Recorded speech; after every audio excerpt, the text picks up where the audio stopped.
SUNY Fredonia is located in western New York, right on Lake Erie, and in northern Chautauqua County. As a smaller university with just over 5,000 undergraduate students, we create value through our entrepreneurial energy and spirit, which both defines and drives us to success. We endeavor to improve the lives of many, living in struggling situations. Vision. SUNY Fredonia has multiple visions that are embodied in our 4 projects: Fred Global, or Say It Forward, and Greenway. They impact people in our own backyards and across borders. Our names are Eric Cadena, Emily Dudley, Tyler Gold, Jesse Duane, Chelsea Lyda, and Justin Cunningham. We would also like to acknowledge Kelly Frank, and we are SUNY Fredonia Enactus. In addition to impacting our local community, we intend to empower other national and international communities through our entrepreneurial actions. In fact, we've already begun our journey towards our international vision. In terms of our first global initiative, we saw that there was a need in Belize and that there was something we could do about it. Our project, Fred Global, was developed to improve the economic situation and quality of life for the people of Belize. Belize is home to over 340,000 citizens residing on the Caribbean Sea in between the countries of Mexico and Guatemala. The majority of the Belizean population is under the age of 55, thus creating a surplus of available young workers. This means that their unemployment rate is a staggering 15.5%. With 41% of the population currently residing below the line of poverty, it goes without saying that families are struggling to make ends meet. One of the most devastating results of this is the financial hardships faced with families attempting to get their child an education. Books, uniforms, transportation are all found in the hands of the parents with children enrolled in primary school. We became aware of this when the SUNY Fredonia Department of Education began sharing stories of their annual service learning trip to Belize. We knew that as Fredonia Enactus, we could help these families through entrepreneurial empowerment. The Revelorial family is sadly part of the 41%. The family has 4 children, Dee, Anna, Sully, and Ian. The children are enrolled in St. Mary's School located in Belize City, where the family resides.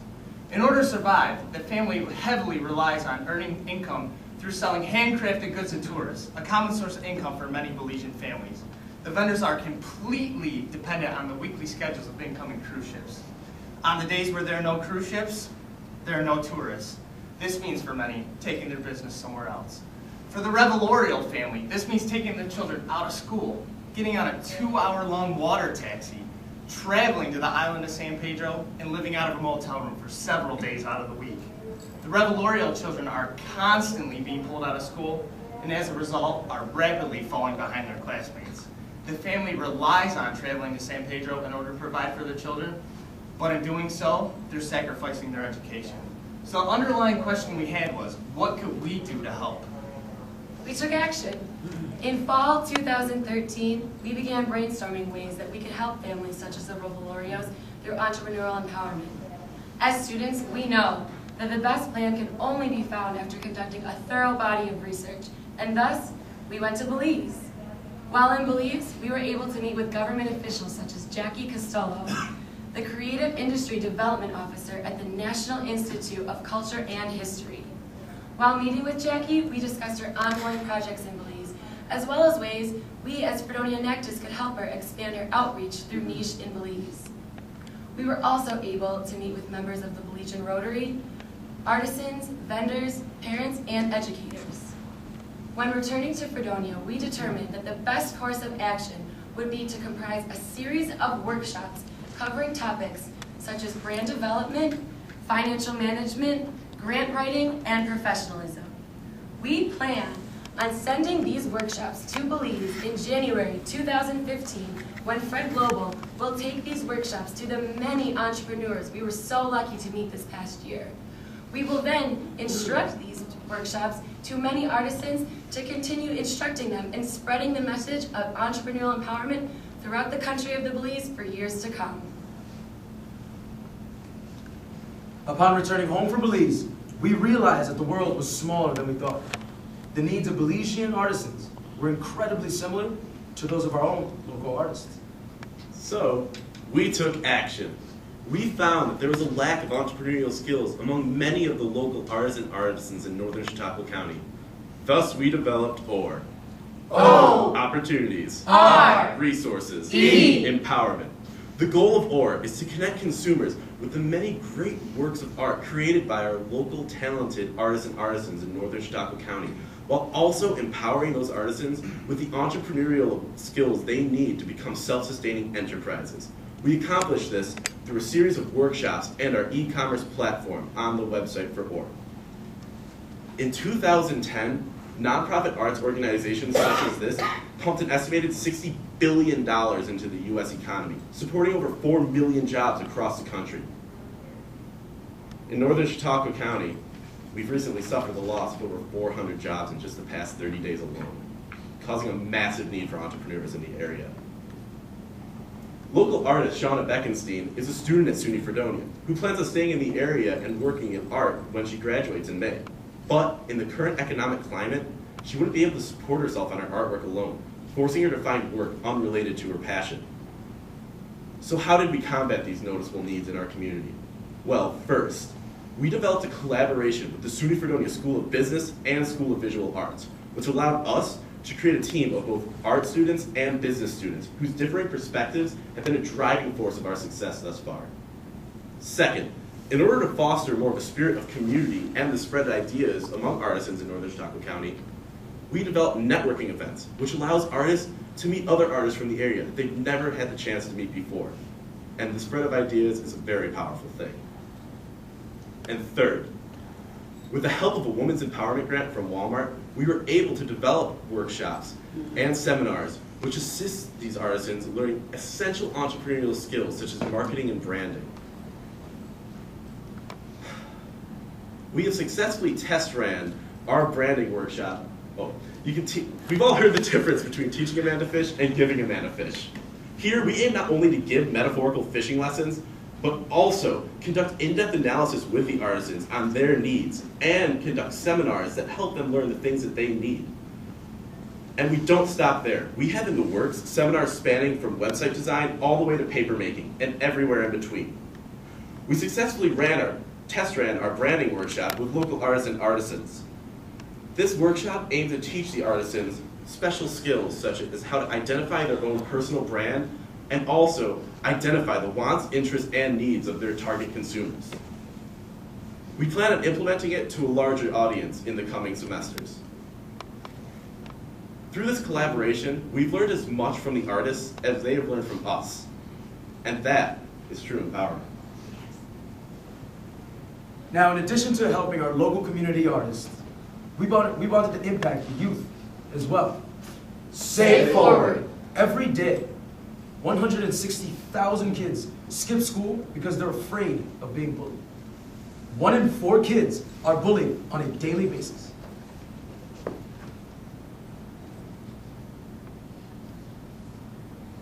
And now, our project will strive to help these kids in need. The nearby city of Dunkirk has a high school with 611 students. Putting these statistics into perspective, we can estimate that 152 students are bullied regularly. 85 have considered suicide, and 42 have actually attempted it. These statistics became quite apparent to us. Thus, we developed a program for the Dunkirk High School called Say It Forward. Say It Forward is a 5-week after-school program that focuses on small acts of kindness and building public speaking skills.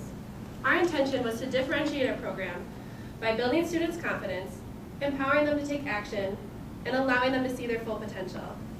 On the first day of the program, 163 students signed up. Throughout the program, 63 students were impacted personally, and 13 students were impacted on a weekly average.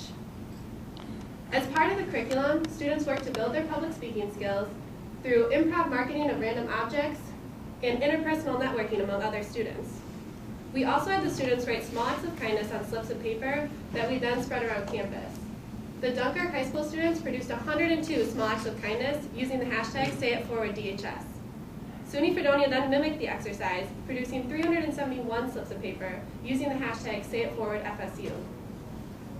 We received a tweet from a SUNY Fredonia student that read, "Made my day coming across these kind words at McEwen Cafe today." This tweet captures the small acts of kindness empowerment we had hoped for. After the program had ended, we gathered insight from the Dunkirk High School students. One student said, "I love how you collectively promote small acts of kindness, which is what gives promise for a great world to live in." Say It Forward also had the opportunity to take their program to Belize. We developed an in-class presentation for the students at St. Mary's School. We taught the students how to make origami fortune tellers that they then filled with handwritten words of kindness for one another. Ian Rovalorio was particularly impacted by this program. Ian was shy, he wasn't interested in the program, and didn't participate in class. We encouraged him to share his small acts of kindness in front of his class, and thus building his self-esteem. The students at St. Mary's loved our program, and it was a great success in Belize. The students were more excited about learning and gained confidence and enjoyed learning more about one another. And that is true empowerment. Just as our life team strives for a positive mental environment, Green Wave focuses on creating a cleaner and healthier physical environment. Here at Green Wave, we strive to create an inclusive and sustainable environment. In today's world, with a growing emphasis on sustainability, it can be easy for the majority to overlook uncommon yet critical issues. In 2012, the per capita generation of waste was over 4 pounds. That's over 4 pounds per person per day, an amount totaling close to 251 million tons. Green Wave's vision is to reduce this unnecessary and excessive waste. By collaborating with our community, we hope to maintain current projects and develop future ones. We are currently comprised of Recycle-Link and Food for Thought. Our continuity project, Recycle-Link, strives to reduce hazardous waste and greenhouse emissions through the recycling of inkjet cartridges and toner cartridges. Each year, over 350 million cartridges are improperly disposed of and wrongfully sent to landfills. Once these ink cartridges are thrown away, they are immediately treated as hazardous waste. The leaking ink pollutes the environment, and moreover, their plastic housing takes generations to decompose, harming the ecosystem for years to come. So to combat this sad truth, Recycle-Link has recycled over 1,000 cartridges in the past 7 months. That's over 142 a month, over 35 a week, and over 5 a day. A feat impossible without our business partners, the Funding Factory, PCR, RICO, and Green Hippo, as well as our surrounding campus and community. Recycle-Link has collected over 6 pounds of aluminum, over 40 pounds of steel, and over 800 pounds of plastic. And out of our total 1,116 total materials, 94% have been successfully remanufactured and 6% have been properly disposed of. And this is crazy in terms of sustainability. I mean, Recycle-Link has diverted 12 metric tons of greenhouse gases and offset the carbon dioxide emissions from gasoline by 1,300 gallons, as well as 28 barrels of oil. And this is just the beginning. And this semester, Green Wave is happy to welcome Food for Thought.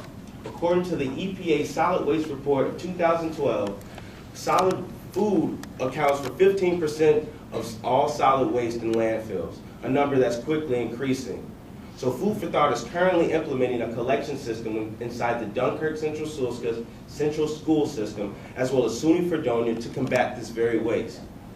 This past week, the children of Dunkirk Middle School have collected twice the amount you see in your report. That's 1,046 pounds of food, equivalent to spending over $2,200 at your local grocery store. These kids have collected food and reallocated it into their own community. This, in turn, strengthens Chautauqua County and creates a more sustainable and unified community. As many of you probably don't know, Chautauqua County is one of the largest producers of grapes in the country. In an effort to further influence